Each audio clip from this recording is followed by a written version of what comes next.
Shabbat, on recommence. Euh, on va parler de la paracha, qu'elle vaillera. Bon, c'est après Shabbat, mais c'est pas grave. Mais on va déborder, bien sûr, parce que, en fait, ce qui est important dans cette paracha, entre autres, un des points importants, c'est bon, bien sûr, il y a le fait, il y a la bride de Avram, on parle de la bride d'Ishmaël avant, après, on parle de la bride d'Yitzhak. Donc tout est dans l'Yesod, en fait. Et après, il y a la Kedat Yitzhak, bon, sur la fin. Mais ce que j'avais expliqué une fois, il y a déjà quelques années, j'ai envie de le reprendre aujourd'hui. Il y a encore beaucoup, beaucoup de choses à dire sur le Yesod. Un des points importants, j'en avais parlé des fois, c'est que dans les sphirotes, on parle des midot. On ne parle pas de toutes les sphirotes, on parle que des midot. Pas Chabad, pas les mochines, l'intellect, et en dehors de Malchut, ce qu'on appelle les Vav Ktsavot, les six extrémités. Le Vav Ktsavot, ça correspond au Vav de Yaakov, dans le Yudke Vavke, la lettre Vav, la troisième c'est Yaakov. Yaakov, c'est donc les six sphirotes, c'est Chesed, Gvura, Tiferet, Netzach, Od, Yesod. Maintenant, la première, c'est Chesed, dans les sphirotes, encore dans les six. Hein.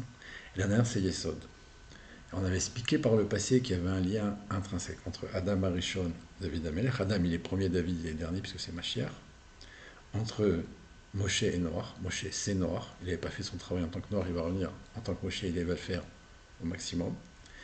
Et on avait dit que Yosef et Abraham, ils sont liés aussi ensemble. Alors, pour ça, c'est sur là qu'on va arriver maintenant, sur ce point-là, c'est que quand tu parles de Yesod, tu parles de Yosef. Yosef, il est Yesod. C'est la bride. Mais Abraham, c'est le premier qui fait Brit Mila. C'est le premier juif. À quel âge fait la Brit Mila on avait évoqué, on avait dit à 99 ans. Or, dans l'arbre des sphirotes, cette fois-ci, avec toutes les sphirotes ensemble, quand tu prends les 10, la neuvième sphira, c'est Yesod. La dernière, c'est Malchut. Donc 99, l'âge de Abraham, c'est 9 et 9. Donc c'est Yesod, Sheba Yesod. Et là, il s'attache à Yosef, entre autres. Avec David Yitzhak, il explique ça encore autrement. Il te dit que Yosef, il reçoit comme Nachala. Il n'y a pas de Nachala, lui. Il n'a pas de territoire. Et comme une Nachala, ça s'appelle Shrem. Shrem, c'est sa Nachala, lui, la ville de Shrem. Ouais, Ouais. c'est Shrem. Maintenant, Shrem, il te dit Shrem Echad, le passouk, Shrem Echad sur l'épaule, etc. Alors il te dit, c'est pourquoi on parle de Shrem, on parle de l'épaule, parce que il est Yoshev entre les deux bras, en fait, les deux côtés. Le bras droit, c'est Avram, le bras gauche, c'est Yitzhak. Or, Yosef, qui est Shrem, c'est 360 la valeur numérique, il te dit ça correspond à 182 Avram et 182 Yitzhak. Comme ça, il explique. 182 Avram, c'est pas réel parce que il vit que 175. Mais le pasouk, on l'avait dit une fois, comme dans Adam Arishon, il dit Asher Chai. Il y a deux où il y a marqué Asher Chai. Sur Adam Arishon et sur Avram. Adam Arishon, il vit 930 parce qu'il donne 70 à David. Et Avram, il vit 175 parce il a reçu comme promesse Seiva Tova, une bonne vieillesse. Et quand Esav il commence à faire toutes les bêtises du monde, Il est retiré 5 ans. Dieu le retire 5 ans avant pour pas voir ce qui va se passer. Donc il ne va pas vivre 180, mais c'est pour ça qu'il est marqué Asher Chai, qui vit véritablement. Dans ce qui lui a été donné, il va vivre que les 175. Donc, mais virtuellement, officiellement, normalement, il a 180. 180 ans d'Abraham, 180 ans d'Yitzhak, ça fait 360 de Yosef. Alors maintenant, on comprend encore un peu mieux. Ça veut dire qu'Abraham, c'est le premier juif. C'est le premier qui fait la Brit Mila à 99 ans. On dit Yesod, Sheba Yesod. Et Yitzhak, c'est le premier qui fait la Mila à 8 jours. Donc, tu vois ici le lien intrinsèque dans le Yesod de Abraham et de Yitzhak avec Yosef. Parce que Yosef, c'est le Yesod. Et pourquoi Avram, maintenant, il est aussi lié à ça? Parce que quand tu fais une brite, tu dis pas l'Archnis au bivrito chez Yosef. Oh, c'est là. L'Archnis au bivrito chez Avram Avino. C'est pas logique. Mais en réalité, les deux, ils sont Yesod. Lui, il est Chesed, mais il est aussi Yesod quelque part. Et alors, il est lié à Yosef par ça. Donc, c'est pour ça l'Archnis au bivrito chez Avram Avino, parce que c'est le premier qui a fait. Alors maintenant, ce qu'on avait expliqué une fois, je vais l'expliquer maintenant, après on va continuer sur un autre sujet, enfin le même sujet, mais sur d'autres aspects. C'est la question qu'on peut poser, même si on n'est pas sur Yosef, ou quand on est sur Avram et Yitzhak, on parle de la brite, que les premières brites, mais Yosef s'appelle Yesod Sheba Yesod. Pourquoi tu ne dis pas Avram, Chesed Sheba Chesed, ou Yitzhak Gvura Sheba Gvura? Pourquoi lui seulement il a cet attribut-là de double? Bon, après il est double parce qu'en réalité c'est une sphère intermédiaire, comme la Malchut qui est elle-même Marata Marpella, Ken, le Shem Ben, on dit c'est 2 fois 26, il y a un Kefel, il y a un double dans l'axe intermédiaire. Mais au-delà de ça, si on remonte dans le temps, on commence avec Abraham, pour justement dans notre paracha, Avram, le travail qu'il a fait, donc à 99 ans, c'est de faire la Brit Mila. On dit il a pris lui-même le couteau, etc. Alors c'est le mot d'Ayom Yom, il dit, mais le Rachab, il dit pleure, il dit pourquoi moi je ne reçois pas le dévoilement de Dieu. Il dit quand un juif à 99 ans, il décide de faire. Bon, Avram, c'est Kodesh Kodashim, on ne comprend pas, mais ça veut dire à 99 ans faire la Brit, donc lui, si tu veux quelque part, quand il a fait, il a dévoilé son Yesod, la Brit Mila, il a le Chesed Sheba Yesod qui se dévoile, parce que lui, il est cool au Chesed, c'est que du Chesed. Donc son élan vers Dieu, son amour de Dieu se dévoile en faisant la Brit à 99 ans. Donc il est Chesed Sheba Yesod, ou Yesod Sheba Chesed. Okay. Donc ça, c'est chez lui sur ça. Quand tu arrives sur Yitzhak, Yitzhak, il va arriver au moment de la Hakeda, à 37 ans. Il va, d'après les il quitte ce monde. Et en vérité, au moment où lui, il va faire la Hakeda, va venir au monde sa femme Rivka. À l'instant où il fait la Hakeda. C'est pour ça que quand il arrive à l'âge de 40 ans, Eliezer qui va chercher sa femme, il lui dit, ne me retardez pas même d'une seconde. Comment il s'appelle là-bas, pas Lavan. Son frère, oui, mais j'ai oublié le nom de mon ici. Rivka. Quand il vient pour l'empêcher. Non, pas Bethuel. Comment il s'appelle Non. Non, mais Chané, quand il vient pour l'empêcher, l'ange le tue. Ni plus ni moins, il le tue. Il dit, on ne peut pas empêcher. C'est-à-dire que. Aujourd'hui, je suis sorti, aujourd'hui, je suis arrivé. Le chemin qui s'est. Raccourci sous ses pieds. Rivka doit partir maintenant. Mon maître à 40 ans, aujourd'hui, le travail est fini, il faut qu'il se marie avec lui. Il va l'emmener, il va le rencontrer. Donc on n'a pas le temps. Au moment même où il a fait la Keda, elle est née Rivka. 3 ans après, au moment où Yitzhak revient donc, du Gan Eden, il a 40 ans. Rivka a 3 ans. C'est quoi les liens qui reviennent du Gan Eden? C'est-à-dire, c'est quoi la question? D'où on sait qu'il est? Donc c'est ça Midrash. Il y a marqué Mi Aïcha Lazeba. Quel est cet homme-là qui arrive ici? Alors le Midrash demande la question. Pourquoi elle demande comme ça Rivka? Parce qu'en réalité, elle voit un homme qui arrive avec les pieds en haut. Okay. Il descend du Gan Eden avec les pieds en haut, parce que c'est marqué quand les prophètes ils avaient une question à poser à quelqu'un qui n'était plus de ce monde. Quand il allait sur son kéver et qu'il apparaissait pour répondre à la question, il arrivait avec les pieds en haut. C'est comme ça qu'il monte. C'est pour ça qu'il y a une histoire dans le Tanakh, c'est marqué que Shlomo il est parti avec Shmuel, je crois. Il est parti poser la question, il n'a pas dit qu'il était Shlomo, il n'a pas dit qu'il était le roi. Il s'est déguisé on dit en manant, quoi, en pauvre comme ça, il a joué le. Il dit s'il te plaît, il est arrivé, et quand le Niftar il est monté debout. Là, il regardé, il a dit tu m'as fait un coup. Il a compris que c'était le roi. C'est-à-dire que le mort ne peut pas venir avec les pieds en haut, il vient normal, il vient debout comme quelqu'un dans le monde. Et donc il a compris que celui qui jouait le manant, on va tester Shlomo Meller, parce que quand le mort revient debout, c'est obligatoirement devant le roi, devant personne d'autre. Donc il a compris que c'était Shlomo. Il s'est un peu énervé, il a dit tu m'as menti. Donc quand Rivka elle voit arriver Yitzhak, elle voit arriver avec les pieds en haut, c'est-à-dire qu'il descend du Gan Eden, comme quelqu'un qui revient de l'au-delà. Sauf que lui il est revenu pour recommencer sa vie. C'est pour ça qu'on avait expliqué que quand Yosef il va donner des années de vie, parce que c'est pas Yitzhak qui les donne à David Amelech, il va donner 37 ans. C'est-à-dire qu'au moment où lui, Yitzhak il a quitté ce monde, ils sont passés, si tu veux, chez Yosef. C'est pour ça qu'on dit lui 810 ans. Tu te souviens, ça 810 ans. Tu rajoutes 37 ans de la Kedah d'Yitzhak que Yosef n'a pas vécu puisqu'il a donné à David, ça fait 147, c'est l'âge de son père, Yaakov, qui commande à 147 ans. Et puis on avait dit, Yaakov donne 28 ans, je ne sais pas si tu te souviens, on a dit, ça arrive à 175, c'est l'âge de Abraham. Rajoute les 5 ans d'Abraham, ça arrive à 180. 37, 28 et 5, ça fait 70 ans. Comme Adam a fauté, c'est par ces Gilgoulim que la vie, donc les 70 ans que David et Melech va vivre, elle va recevoir de Abraham, Yosef, Yaakov, pas Yitzhak, parce qu'Yitzhak c'est Goura et David c'est Goura. Les deux c'est la lettre E dans le Shem Havaï. On ne peut pas passer par Yitzhak. Donc c'est Yosef qui va lui donner ses 37 ans. 37 ans c'est l'âge de la Kedah. Qu'il a quitté ce monde si tu veux à ce moment-là. Et il va revenir 3 ans après, au moment où Rivka a 3 ans. D'accord, au moment de la Kedah Non, à quel moment il quitte ce monde? À 37 ans, au moment de la Kedah. Il monte au Gan Eden. Non, mais... Pendant 3 ans. Pendant 3 ans. Wow. C'est pour ça que quand Yaakov rentre, il y a marqué que Rerer Beniken, il y a une odeur qui rentre dans la pièce. Etc. Alors le Rachid est là-bas, et quelle odeur, c'est une belle odeur, quelle belle odeur. Il a mis des pots de chèvre sur lui. Il dit, ça sent pas bon, ça pue. C'est une chèvre, c'est une odeur terrible. Et comment tu parles d'une belle odeur? Il dit, parce que quand il a senti que son fils André, il a senti l'odeur du Gan Eden. Or, il traquait aveugle à ce moment-là, il ne voit plus. Donc il fonctionne avec l'odorat, l'ouïe, ce qui lui reste, quoi. Surtout l'odorat, vous savez, Ken, on a expliqué le réac, etc. Donc lui, il sent cette odeur, c'est l'odeur du Gan Eden. Tu sais, c'est quoi l'odeur du Gan Eden? Il était là-bas pendant 3 ans. Il a passé son temps là-bas. Donc quand il rentre Yaakov, il sent l'odeur du Gan Eden, il sait ce que c'est. Il connaît cette odeur-là. Rérère béni, c'est l'odeur du Gan Eden, c'est ça qu'il dit. On dit qu'il n'a pas été tué par Abraham et Non, Isaac. non, mais Alors, d'après le Zohar, Pachanishmato, son âme, elle est sortie. Mais c'est pas une mort, si tu veux, c'est une espèce de. Une hibernation, on va dire comme ça, entre guillemets, en français. Il a quitté ce monde, si tu veux, pour aller au Gan Eden sans mourir. Il va revenir après. C'est pas une mort physique avec enterrement, c'est une mort. Mais quoi, physiquement, il est toujours là aussi Ou quoi, actuellement Non, non, je veux dire. pendant les 3 ans en question? Ouais. Oui. C'est-à-dire, si tu veux, son âme monte. Et elle réapparaît. C'est le Midrash.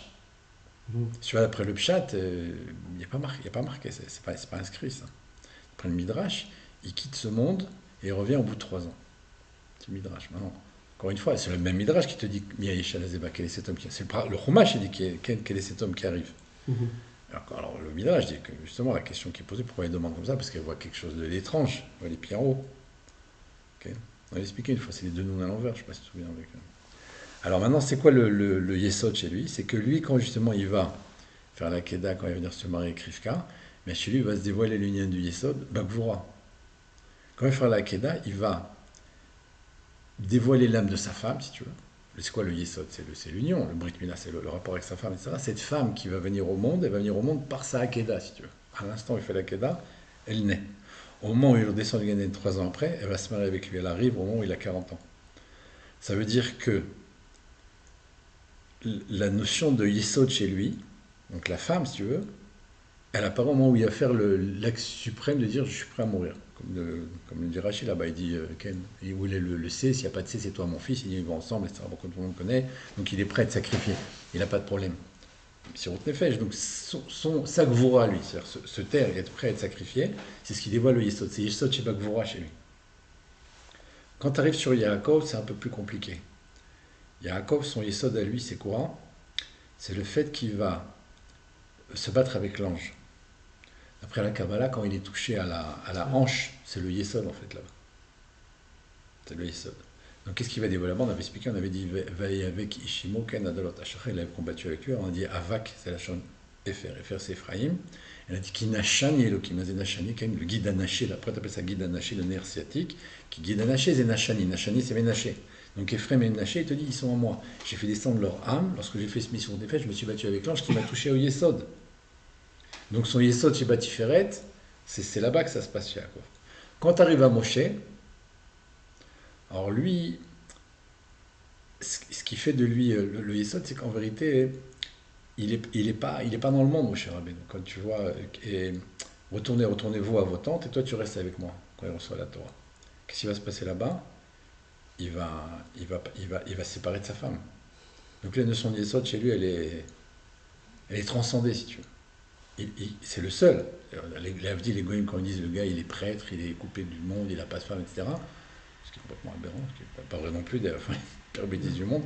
Mais il joue quoi? Il joue le jeu de Moshe Rabbeinu. Déjà, dans l'âme Israël, à part Moshe, personne ne l'a fait. Parce que ce n'est pas la demande de Dieu, ce n'est pas l'ordre du monde. L'homme, il n'est pas fait pour ça, il n'est pas conçu comme ça. Bon, même s'il y a des cas, tu prends Rabbi Akiva, 24 ans, Ken, loin de sa femme, Rabbi Shimon Bar Yochai, 13 ans dans la grotte. Bon, c'est des tzadikim, ils sont pas dans le monde. Ils ne sont pas attachés à la matérialité. Donc chez Rabbeinu, c'est encore autre chose. Eux, ils se sont séparés de leur femme parce qu'ils sont sauvés, ils sont partis étudier, etc. Il y a eu des événements. Moshe Rabbeinu, sa femme est là, mais il se sépare d'elle. C'est pour ça que quand il y a Eldad ou Medad, c'est tout le lien de la Shonara, entre guillemets, de Myriam, qui dit ah, ben si c'est comme ça, puisqu'ils sont prophètes, donc ils vont se séparer de leur femme. Et là, Myriam vient raconter à Aaron, t'as entendu ce qu'elle a dit Tzipora sur Eldad ou Medad, etc. C'est quoi sa conclusion? Elle a dit s'ils ont la prophétie, ils se séparent de leur femme. Pour elle, c'est automatique. Un gars qui devient prophète, il se coupe de sa femme. C'est que Moshe qui est comme ça, mais elle ne le sait pas. Pour elle, si tu veux, c'est naturellement, il est prophète, donc il n'y a plus. Ok. Alors ça veut dire que Moshe Rabbeinu, la notion de Yesod chez lui, elle est transcendée dans le fait que Netzar Sheba Yesod. Lui, c'est comme ça. Tu prends Aaron, c'est le même sujet que Yaakov quelque part. Quand il va y avoir la parachat Pinchas, qui est aussi Nyan de Yesod, qui est Tilo de Beriti Shalom. Pinchas Eliyahu, Pinchas ben Elazar ben Aaron à Cohen. Le dévoilement de Pinchas, il vient du fait que lui-même, Aaron, qui était Lévi, va devenir Cohen, à la fameuse parachat du Sné, quand après Moshe refuse, etc., et Dieu lui dit, vous allez, donc à ce moment-là, Achicha, Aaron Achicha Lévi, Aaron ton frère Lévi. Là Rachel explique, il dit, il y a eu un échange, que Moshe qui était Cohen va devenir Lévi, et Aaron qui était Lévi va devenir Cohen. Permutation, ouais. Voilà, la permutation. Et ce qui va se passer chez Pinchas, c'est exactement la même chose. Pourquoi c'est Pinchas ben Elazar ben Aaron? Parce qu'en devenant Ben Aaron, on avait expliqué, tu te rappelles, Neched, Ben, etc., il est monté, il a sauté d'un échelon, il est devenu le fils d'Aaron quelque part. Donc il a grillé les étapes par le maasé qu'il a fait, l'action qu'il a fait, ça l'a fait remonter dans le temps, etc. Bon, enfin, on ne peut pas entendre tout ça. Donc c'est-à-dire chez lui, il y a aussi ce dévoilement de cette notion de... Alors Yesod, chez... Mais quand tu arrives à Yosef, automatiquement après tout ce qu'on a passé, tu as vu que chacun a transcendé, chacun a dévoilé dans son épreuve, dans son... Le Yesod qui est dans sa sphira, quand tu arrives à Yosef, il est Yesod chez Yesod, puisqu'ils sont tous dans le Yesod, mais dans la sphira. Donc lui, il est Yesod chez Yesod, dans sa sphira à lui. D'où le fait que l'épreuve qu'il va avoir, ça va être les femmes, avec la femme de Poutifar, qui n'est pas nécessairement interdite, au fait, puisqu'il n'y a pas d'échétis chez les goïms. Il lui épanouit, etc. Mais à son degré à lui, Yaakov vient, Ken, si on avait dit les pierres, il dit tu veux que ton nom soit effacé, etc. Donc lui, quand il va dévoiler dans son épreuve suprême la capacité qu'il a de s'enfuir au dernier instant en laissant son habit, eh bien, il va devenir Yesod chez Yesod. Donc ça, c'était pour parler de ça. Maintenant, ça c'était l'aspect Yesod global, suivant tout, dans toutes les Ushpizim. Pour David Ameller, c'est encore autre chose. Lui, alors lui, ça va aller encore plus loin, parce qu'il va avoir le Maasé avec Bathsheba, et là va naître Shlomo. La notion même de Mashiach, c'est le fils de David, qui est Shlomo en premier, et les autres qui viendront après de Shlomo Ameller. Donc ça veut dire le dévoilement suprême du Mashiach, et vient dans l'épreuve de la femme, qui n'est pas interdite, puisque c'est sa femme première depuis le Maasé Bereshit, et quand il a donné à Uri, en fait, Dieu dit, ah, tu veux donner une femme, je donnerai ta femme, toi. Elle n'est pas interdite non plus parce qu'il n'a jamais été avec elle, qu'il y a un acte de... Bon, enfin, sur ça, il y a beaucoup d'explications. C'est-à-dire que malgré tout, en apparence, on arrive à, comme on a dit les autres fois, quelque chose d'assez incroyable où tu as Lot et ses filles, où tu as Avram avec des parents qui sont d'Azara, qui ont des rapports interdits alors qu'elle est Nida, etc. Enfin, bon. Et tout ça, c'est les chemins de Dieu pour faire passer l'âme du Mashiach par des travers, si tu veux. Il fallait que ça passe par des choses comme ça pour que ça puisse descendre dans le monde. Sinon, il y avait trop d'empêchements. Bon, tu vois, Matan Torah, tu vois, le Jiverat Aluchot. Tu te rends bien compte que quand c'est trop puissant, il y a une opposition forte. Donc là, il fallait que l'âme de Mashiach passe par Avram avec des parents, où ils ont des rapports quand elle est Nida, avec Lot et ses filles, David avec Bathsheba, où en apparence c'est assez bon. C'est glauque, il n'y a aucun problème, mais quand tu regardes toutes ces histoires-là, bah ça fait peur. Mais c'est le but, justement. Il fallait que ça passe par ces histoires-là, par ces actions-là, pour que justement l'âme de Mashiach puisse descendre dans le monde et s'habiller jusqu'au Mashiach lui-même. Alors maintenant, il y a un autre point que je voulais évoquer, c'est un point que Rabbi Chia développe. C'est dans Parashat Noach, mais on est toujours dans le même sujet. C'est très intéressant. Et, Noach Kodem Kol, il s'appelle Noach Ish Tzadik, donc lui il est Yesod. Bedorotam. Bedorotam, c'est vrai, il est appelé Tzadik. Yosef, il n'est pas appelé Tzadik dans le Passouk. D'accord. Nous on l'appelle Yesod, on l'appelle Yosef Hatzadik. C'est son appellation, d'accord, mais c'est pas le verset. Là, c'est la Torah qui est définie comme Tzadik. La Torah appelle Noach Ish Tzadik. Le Tzadik, c'est Yesod. Shimon Tzadik, c'est qui le nomme comme ça? C'est nous ou c'est marqué dans la Torah aussi? Non, aussi. Pareil, c'est nous-mêmes. Ok, c'est également. Mais ça veut dire, on parle du Chumash, ce que tu dis est vrai aussi, mais dans le Chumash, si tu vois, comme Agdara, comme définition, c'est lui qui est appelé comme ça, quoi. C'est déjà juste après Adam Arishon. Alors, je vais prendre un point, tu vas voir à quel point le lien de Yesod, il se retrouve avec un... On va faire un pont comme ça. Tu vois, Rabbi Chia, alors, Rabbi Levitra qui te dit Patach Rabbi Chia, sur Ele Toldot Noach, Noach Ish Tzadik, Tamim Maya Bedorotav, et Elokim Italech Noach. Donc on a déjà deux Noach, Ish Tzadik, etc. Alors il sera là, Ele Toldot Noach, Rabbi Chia Patach. Rabbi Chia a commencé, Vamer Kulam Tzadikim. Alors Rabbi Yitzhak Agav, pas ici nécessairement, mais en aparté, je te dis, quand il explique quoi Vamer Kulam Tzadikim, il dit quoi Tzadik, c'est Yesod. C'est quoi Yesod? C'est la brite. Il dit tous les juifs font la brite. Normalement, après il y a des ratés, il y a des embûches. Hein. En Russie, il y a 100 ans ou il y a 50 ans, c'était pas, ils ne pouvaient pas parce qu'il y avait une opposition violente. Ça. À la base, d'ailleurs, quand ils sont sortis, les gars à 30 ans, 40 ans, 50 ans, ils ont fait la bride par centaines, ils ont parti à l'hôpital, etc. Bon, c'est-à-dire qu'il y a une opposition, bon, et là c'était les goïms qui ont empêché, mais à la base, le juif fait la brit mila. Donc il dit, comme ils sont maoul, ils font la brit mila, donc ils sont tzadikim. Va mère, koulam tzadikim. Ça c'est le rabbi Yitzhak qui explique. Alors il dit, donc le olam yeshoret, etc. Matai, masala et père. Alors comment il explique? Moi je ne vais pas rentrer dans tout le texte maintenant ici, il te dit, c'est quoi Rabbi Chia? Il dit Chia, hein, c'est les lettres Chet, Yud, Yud Aleph. C'est quoi Yud Aleph à la fin? Il te dit Yud, c'est la première lettre de Yud Kevavke. Aleph, c'est la première lettre de Adne. Yud Kevavke Adne. Et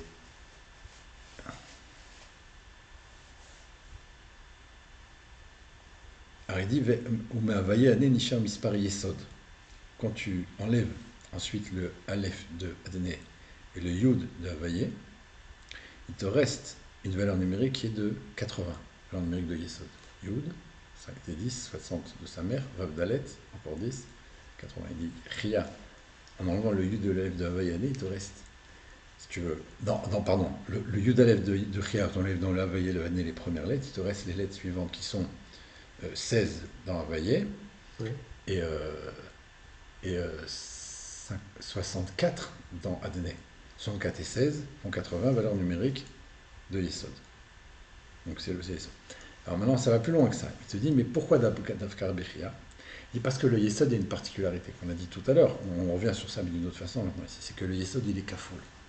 Il y a Yesod Tarton et Yesod Shebachazé. Dans la livre de Kabbalah, on parle de ça souvent avec Yaakov, Rachel, enfin tous les énigmes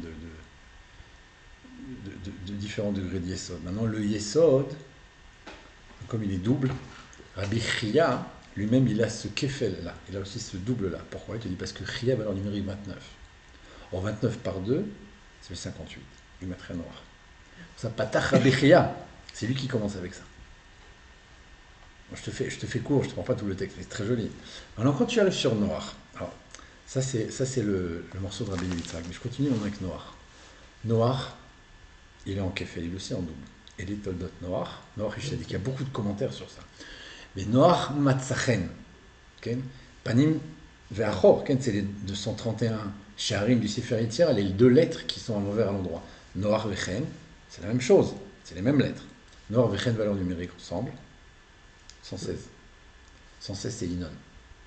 On est dans l'Yesod, on est dans l'Yesod chez Rabbi Chia, on est dans l'Yesod chez Noach, je te dis, donc pourquoi Rabbi Chia? On va expliquer. Ah oui, notre point, il te dit, à part le Yud Aleph, il reste les lettres Chai, excuse-moi, j'ai pas terminé. Il reste les lettres Chai. Chai, c'est la définition du Yesod dans les Sfarim. C'est pour ça qu'on dit Yitzhak aussi, il est Yesod. Comme Avraham. Pourquoi? Parce que Yitzhak Otiot, Ketz Chai. La fin, Ketz Chai. Alors, c'est quoi le lien de Chai? C'est le Yesod. Donc, il explique ça. Bon, j'ai oublié ce point, c'est important. Donc, il est Yud, Aleph, donc Havayane. Les lettres qui restent, c'est Yesod. Et Chai, c'est Yesod. Enfin, bon, tout, c'est Yesod. Donc, Chia, Chia, Noach. Noach, Noach, Inon. Inon, c'est Mashiach. Mashiach Tzidkenu. Gam ou Prinat Tzadik. C'est pas shoot, c'est évident. Lui-même, il est Yesod. Donc le Inon, puisqu'il y a toujours un kefel chez Rabbi Chia et chez Noach, ou chez Yosef, Yesod, chez Yesod, il y a toujours ce kefel-là dans l'Yesod. Donc tu l'as aussi chez Inon nécessairement. Inon, 2 fois valeur numérique, 232. Ralab. Rav, Sag, Ma, Bet. T'as toute la commun. Yud Kevavke. C'est incroyable. T'as toujours le kefel dans le Yesod, de l'un à l'autre. Bon là je fais un ribourg entre différents points, et là, tu vois que tout tient ici. Tout est dans l'Yesod, en fait, du début jusqu'à la fin. Pourquoi c'est comme ça? Parce que quand Dieu l'a créé le monde, il dit Barachit. Bereshit, c'est Barachit. C'est Barachit, Bara Beshesh. Mazé Shesh, Shesh, c'est Yesod, ce qu'on a dit. Chesed, Gvura, Tiferet, Etzar, Od, Yesod. Et il crée le monde par le Yesod. C'est pour ça que Matan Torah, il est Beyom Shit, le 6 Nissan. Shit, c'est Yesod. C'est aussi un texte. On aurait dit qu'il a créé le monde pour le 6. Quoi pour le 6? Pour le 6 Nissan. Dans le 6, puis il y a 6 millénaires. Et le dernier millénaire, il est dans l'Yesod. C'est pour ça que toutes les pour aujourd'hui, sont dans l'Yesod. Toute la multiplication des Nyanim, etc., d'Internet. Un truc qu'il n'y avait pas il y a 100 ans. Aujourd'hui, c'est les jeunes, ils sont attaqués comme personnalité dans des centaines de générations depuis la création du monde. C'est un truc invraisemblable. Maintenant, qu'est-ce qu'il y a maintenant ici? On a donc Yesod. Alors tu reviens toujours dans les mêmes points, c'est toujours dans le même minyan. Le Yesod, du début jusqu'à la fin, depuis la création jusqu'à la Géoula. Alors il y a un autre point sur lequel je vais rebondir ici, sur ce qu'on a expliqué ici. On a dit Rabbi Chia, c'est intéressant qu'on en parle de ça, parce que je reviens ici sur Noir, mais on est toujours dans le même sujet, toujours dans l'Yesod. Tu avais compris, c'est ce qu'on fait ce soir. Alors maintenant, quand tu regardes le Rabbi Chia, il te dit, tu prends les premières lettres, ou les dernières lettres, pardon, Yud et Aleph de Rabbi Chia, il dit Chai, c'est Yesod, Yud Aleph, c'est Havaya Dene, il dit, quand j'enlève le Yud et le Aleph de Chia, il me reste les lettres de 16, enfin la valeur numérique de 16 et 64, ça fait 80, 80 c'est Yesod. Havaya Dene, c'est très intéressant parce que c'est lié à Noir aussi, d'une autre façon. Il y a un texte sur ça, qui est relativement connu, qui dit que la teva, la mesure de la teva, je ne sais pas si on l'a vu déjà, on avait regardé ça. On a dû faire Shabbat, je ne pense pas qu'on l'a vu dans le shiur. La mesure de la teva, c'est quoi? Alors il te dit, Veze asher ta'aseota, shlosh meotama orecha teva, 300 mètres la longueur.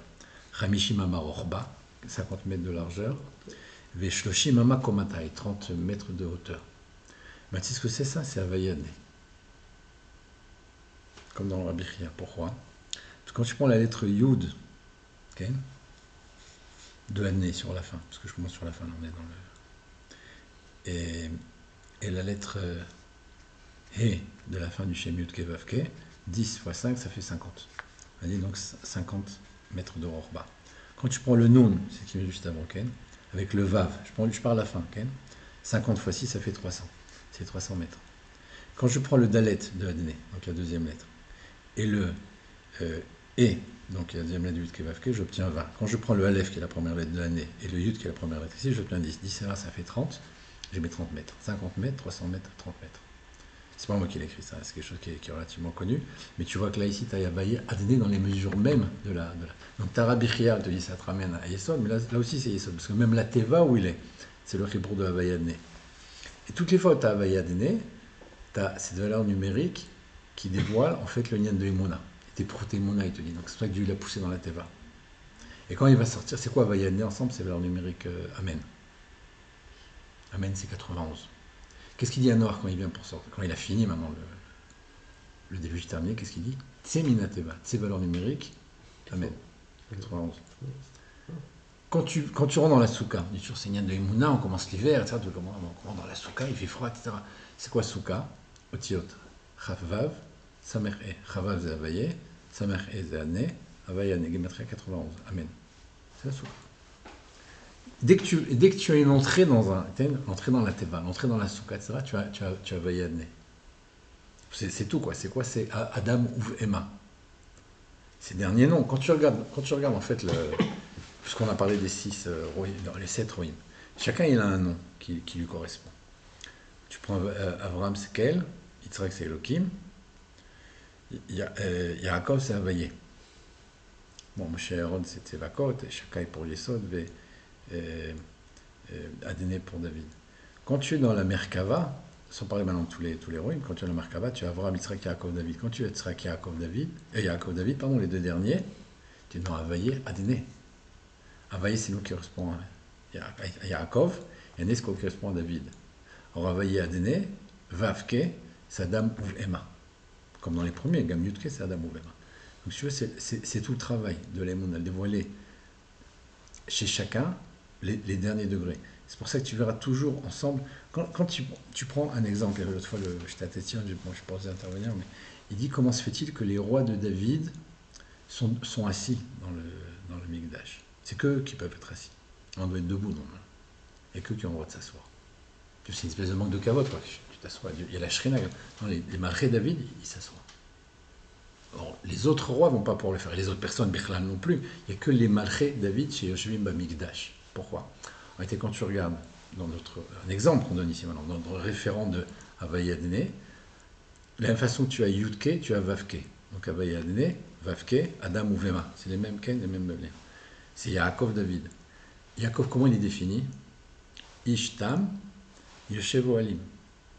Sa station à lui, elle est assise comme Avraham, il est Olech, Lech Lechaken. Yitzhak, il est Omed, il tient debout, Ken Betokev Bekvura. Yaakov, il est Yoshev. C'est pour ça qu'on avait dit Ar, Sadé, Baït. Ar, tu es obligé de marcher. Une montagne, tu ne peux pas rester. Tu es obligé d'être en mouvement. Sadé, c'est la Hamod. Et Baït, c'est la Shevet. Ishtam, Yoshev Ohalim. On s'assoit dans la maison. C'est pour ça que la Souka, Ken Tadourou, comme tu vis, comme ça tu vas t'asseoir. Tu vas vivre. Dans la Souka, tu vas t'asseoir aussi. C'est une notion de la Shevet. La Souka, hein? Les Shabbat Souka. Les Shabbat Souka, c'est la maison. Pour les Shabbat, c'est Benyat, Medoukanyan. Ce qu'on avait dit, on avait expliqué ça. On avait expliqué. Nirali, je ne sais pas si c'était avec vous, mais les Shabbat Souka, c'est la mitzvah. La mitzvah des Shabbat Souka, c'est la qui se correspond à Yaakov. Alors maintenant, qu'est-ce que tu vois? Tu vois que les rois de David s'assoient. D'où ils ont cette force-là? Yaakov. C'est sa station à lui. David, c'est à la fois Abraham, Yitzhak et Yaakov, c'est les trois à la fois. Il est Malchut, il est Ken, il est tout à la fois. Néanmoins, il est lié plus avec celui qui le précède, le premier qui précède, c'est Yaakov. Donc il est dans l'union de Yeshiva, il est dans le Beth Amikdash, il s'assoit. Que de Malché Bet David, les autres ne peuvent pas. Moi, il me posait la question, il ne savait pas trop répondre. Je pense que c'est l'élément de réponse, en tout cas, c'est peut-être même la réponse, mais sinon, logiquement, ils n'avaient pas de réponse d'éléments, si tu veux, dans le texte pour répondre à ça. Ils ne savaient pas pourquoi ils peuvent s'asseoir. Bon. Mais si tu veux, d'après ça, tu comprends mieux. S'il est comme Yaakov, alors il est dans la yeshiva. C'est dans la yeshiva, il est dans la sisket. Effectivement, ce que tu dis, ça nous ramène encore autre chose, c'est que la mitzvah de Sukkot, c'est l'Eshev Basuka, c'est Yaakov. Pessah, c'est Avram, Shavuot, c'est Yitzhak, Sukkot, c'est Yaakov. Donc la mitzvah, c'est l'Eshev Basuka. Comme lui, il est assis. C'est pour ça que le matin de Torah, tout l'union, c'est la mode. Quand il y a Kriyat Torah et Sefer Dibrot, on se tient debout. Tout le monde s'est tenu debout, de loin. Il y a cette crainte-là, donc il n'y a pas d'assise. Quand Dieu se dévoile, les gens sont debout, ils sont tétanisés d'ailleurs. Il y a ce dévoilement-là, ils sont tenus Ishirat Belev Echad, Ken, Amdou Ken. Alors cette notion de Hamida, c'est le matin de Torah. Quand tu es dans la Lechet, tu es dans le premier, c'est une aparté que je fais ici, parce qu'on en a parlé. Quand tu es dans l'union de Lech Lecha, l'union de moi, de mouvement chez Abraham, c'est tout Pessah. Otseti, Galti, la carte, Veti. Les kosot, les matzot qu'on n'a pas le temps de monter parce qu'on se sauve, etc. Tout est dans l'atmo, tout est dans le mouvement. La fuite, le départ, la course, c'est Abraham. Bon. Alors ça, c'est pour maintenant, on vient de Yesod. En fait, tout est dans le Yesod. Tout est dans les sols. Vraiment, tu m'as parlé tout à l'heure du Zohar. Si j'enlève l'image ici pour regarder quelque chose, on ne perd pas le film. Je peux réduire. Ouais, tu peux réduire.